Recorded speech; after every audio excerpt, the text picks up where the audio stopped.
Very good process. It was a fun process to go through. It took a lot of planning and coordinating just to be able to work with kids because they're not all from Independence. They came from 4 different counties that we serve, and so some of these kids were coming from 60, 70 miles out. So cool! The challenge was keeping them focused so that we could develop things together and then that they could develop things individually.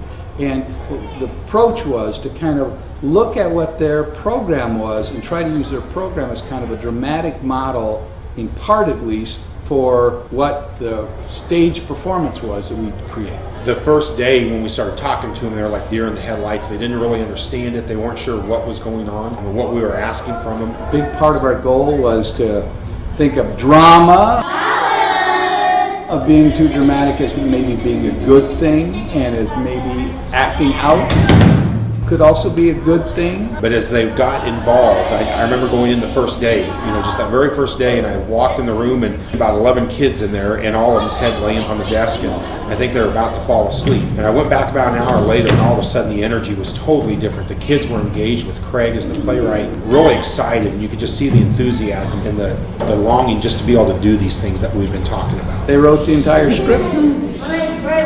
It's all my pretty girls.